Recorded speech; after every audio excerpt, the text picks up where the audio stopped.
What's good, YouTube? It's your boy, Dr. D Fields. And before we get into... I need some water. My fucking voice. Hello? Hello? Hello? Hello? Hello? But anyway, what's up? How y'all doing? Hope y'all having a great day. Let me take this mic. My voice is sounding terrible. But tell you, we got George Carlin on death. R.I.P. The GOAT. You know, gone too soon. It's pretty old, right? Yeah, he lived a good life. So, anyway, R.I.P. the GOAT. But, like always, man, less talking, more watching, like always. I feel like I say like always a lot, but whatever. Like always, man. All my George Carlin stands out there. Let's get into it. Forgot my headphones were over here. So you know what I've been doing? Going through my address book and crossing out the dead people. You do that? That's a lot of fun, isn't it? Gives you a good feeling. Kind of gives you a feeling of power. A superiority to have outlasted another old friend. Got it. But you can't do it too soon, you know? You can't do it too soon. You can't come running home from the funeral and get the book out, you know, and be looking through I feel like I reacted to this first half before, so it's kind of redundant, but I believe even more of it. Yeah, I didn't see the last half. A little time has to pass. You have to let a little time go by. I have a rule of thumb, 6 weeks. If you're a friend of mine and you're in my book and you die, I leave you alone for an extra 6 weeks. 6 extra weeks in the book on the house, it's on me. Now, speaking of dead people, there are things someone dies. Most of us say, a lot of us do, things we say that no one ever questions. They just kind of go unexamined. Give you a couple examples. After someone dies, the following conversation is bound to take place, probably more than once. Two guys meet on the street. Hey, did you hear? Phil Davis died. Phil Davis? I just saw him yesterday. You grow up with people, and then, like, you know, grade school, and if you're in a small area and you stay in the area, and then you see people die that you know, that's like the craziest fucking thing. Because, like, you knew them, you kind of grew up with them, and the next thing you know, they're gone. It's like, well, that just kind of puts in perspective, like, life is a one door type of thing, you know. You go in and then you go out, just like that. Crazy shit. Didn't help. He died anyway. Apparently, the simple act of your seeing him did not slow his cancer down. In fact, it may have made it more aggressive. You know, you could be responsible for Phil's death. How do you live with yourself? Here's another thing they say after a death. This is usually said to the surviving spouse. Listen, if there's anything I can do, anything at all, please don't hesitate to ask. What are you going to do, a resurrection? I always thought that was weird, too. It's like, I mean, I feel like at that time, you're like a funeral, you know, and it's like, there's not much you can do. You know, I just wish them the best, and if you need me, you know, I'm here. But you gotta be more specific, like, you know, talk and shit like that. Need help with the groceries, or just simple shit like that. This ain't the fucking New Testament, you know. You know what you tell a guy like that who wants to help? Oh, fine, why don't you come over this weekend? You can paint the garage. Yeah. Bring your plunger. The upstairs toilet overflowed and there's shit all over the floor up there. Do you drive a tractor? Good, that'll come in handy. The North 40 needs a lot of attention. Bring your chainsaw and your pickaxe. We're going to put your ass to work. He wants to help? Fuck him. Call his bluff. Pretty much. Call his bluff. Don't hesitate to ask. The nerve of these pricks. Here's another thing we say to the surviving spouse. I'm keeping him in my thoughts. Where? Where exactly in your thoughts does he fit? In between my ass hurts and... I feel like we need to normalize not saying that shit. Because it's like, we all know damn well you're not thinking about the motherfucker for real. Like, they died, and the next thing you know, you go to work. You know, you gotta drop your kids off at school, shit like that. It's like, you're not really thinking about them unless they really meant something to you. So, can we like normalize not saying the same shit over and over and over? Be like, dang. It's like, I'm sorry for your loss, and I wish you the best.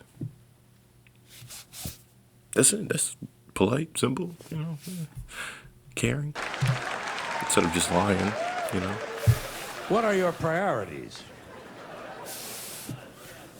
We use a lot of euphemisms when we talk about death, you know? People say things like, you know, I lost my father. Ah, he'll turn up. You gotta stay optimistic with people like that. Give them reason to hope. Have you checked the dumpster out back? He used to like to take a nap in there. Keep it upbeat.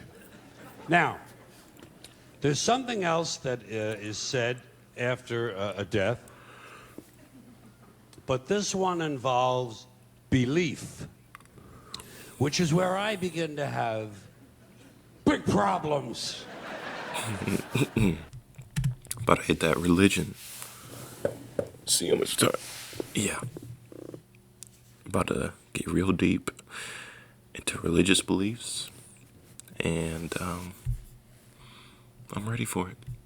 This one happens after the funeral, after the burial, back at the house. Back at the house where the family and friends and the loved ones of the deceased are having some food and drink and they're enjoying some warm reminiscences of the person who passed away. Sooner or later, someone is bound to say the following, especially after a few drinks. You know, I think he's up there now, smiling down at us. And I think he's pleased.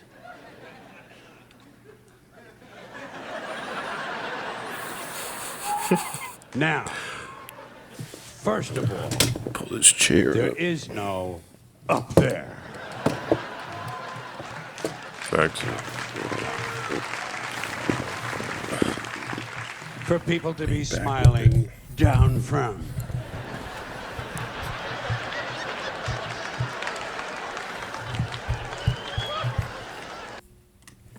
You know, let me sit back up, get in the frame and shit. I would like to believe there's an up there, theoretically, you know, metaphorically, whatever you guys want to call it. But we don't know, man. We don't know. We have no fucking clue what happens after we die. Let's look at the facts. There's no proven instance in which people know 110% where we go after we die. It's just not. I'm not trying to be like shit on religion or anything, but it's like, if we actually knew, then everyone would believe in one religion. And that's just not the case. So, it's just, religion is very weird. It's very culty to me. But, you know, you believe what you believe in, man. That's what you're raised to believe in. And if that's what gets you up in the morning and shit like that, then, hey, man, keep believing that shit. But at the end of the day, we have no clue where we go when we die. And that's just reality.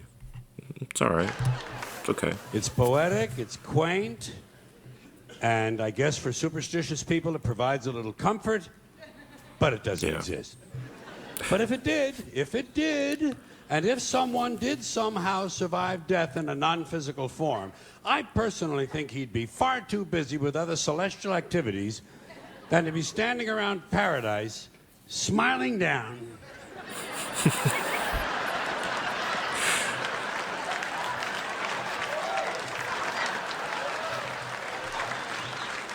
On live people. What kind of a fucking eternity is that? And why Yeah, that is would be it no shitty, one ever low-key. says, I think he's down there now, smiling up at us? Apparently, it never occurs to people that their loved ones might be in hell. Your parents could be in hell right now. Your parents in hell. Your father for sure. Oh, shit, hell is full of dads.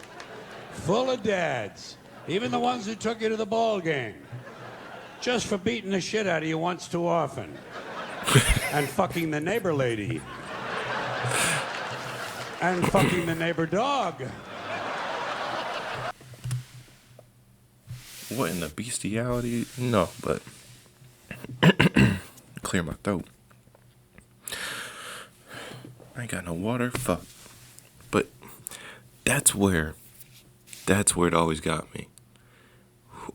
How can you say God can determine who goes to heaven or hell? Does he not love all of his children? You know, I'm just asking questions. You know, I'm not shitting on no religion, but again, I was raised through Christian, Catholic beliefs like that, but I never fully believed it because I didn't understand it, and I still don't understand it because it's not 100%. It's just not. It's not. Everything about the religion just does not add up to me. God can kill, but it's on the commandments, right? Not to kill. But it's okay because he's God. And therefore he makes the rules and shit like that. It doesn't make any sense, you know? I guess Jesus was technically better, but we don't understand what happened through his teenage years. We just see him at birth and when he's older, more mature. Where was the growth? You know, where was the struggle? We don't see that. So to say someone can determine, or some being determine to whether we go to the great beyond or rot in some type of internal fire, we could be in hell right now because this life will fuck you in the ass. But it doesn't make sense to me. So that's just my little 2 cents, man. And who knows, maybe even fucking the UPS man. We'll never know what mischief Dad was up to. Parents in heaven. Parents in hell, excuse me. Kind of gives me a nice feeling, you know. Grandparents in hell. Picture that. Picture your grandmother in hell. Baking pies without an oven. And if someone were in hell, I doubt very seriously he'd be smiling. I think he's down there now, screaming up at us. And I think he's in severe pain. Now, speaking of dead people in heaven, there are some people who not only believe that their dead parents in heaven can see them. Okay? Here we go. Okay. They honestly believe that their dead parents in heaven can help them. You've heard these people, I'm sure. Yeah. They honestly somehow believe that their dead parents in heaven can intercede with God on their behalf to gain favors for the living. I come from a Catholic home. I heard this shit. Yeah. They sit there in the chair with the fucking rosary and they look at you like this, you know, and they say, you know, my dad was looking out for me. He was looking out. I don't know how he got me out of that jam, but he got me out. Oh, my mom was in surgery with me. I could feel her presence in there. Yeah. Fine. Like the people who die have nothing better to do than to run the heavenly branch of the Make-A-Wish Foundation. Now, if people want to believe this kind of stuff, it's fine with me. Let them believe it. I don't want to disabuse anyone of their beliefs. But I have a question about this.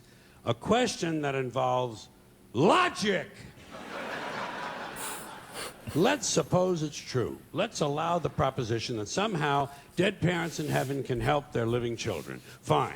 So, We got a family living on Earth, father and mother and 4 kids. Family of 6. Good family, nice family, doing all the right things, having a good time, making all the right moves. And the parents go away on a weekend trip and get killed in an accident. And the children, of course, survive. So now, according to this theory, these 2 people go to heaven and they start helping their 4 living children, helping them with everything they need, helping them with their science projects, with their SAT scores, helping them get a good school and get a nice job and get a promotion and a raise and someone to marry, and they all grow up. These 4 kids now grow up and have children of their own. And let's say that all 4 of these now grown children also die at the same time. Just for the sake of argument.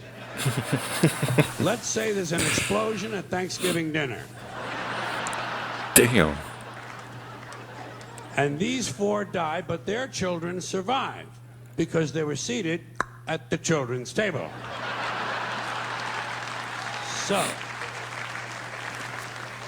So now, according to the theory, these 4 go to heaven and they start helping their living children. But what happens to the original 2? What happens to the grandparents? Do they just go off duty now? What do? Is there a retirement program up there? Are there some activities for these people? Shuffleboard, pinball, online poker? There must be something they can do. Or do they have to remain on duty indefinitely? Do they have to keep on helping their living descendants forever and ever and ever? Is that what heaven's all about, helping the living? When do you get to just lie back on a cloud and take a fucking harp lesson? You know what I mean?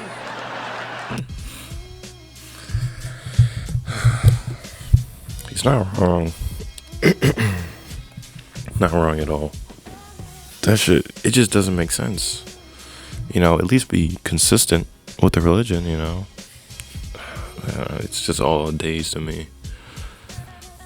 Some people took some magic mushrooms and made these stories up. But, religion's religion. It's whatever. But appreciate you guys. Love you guys. And like always, man, make sure you like, subscribe, drop a comment. Say what's up. Say if you want to say what's on your mind. But I know what my hand is doing.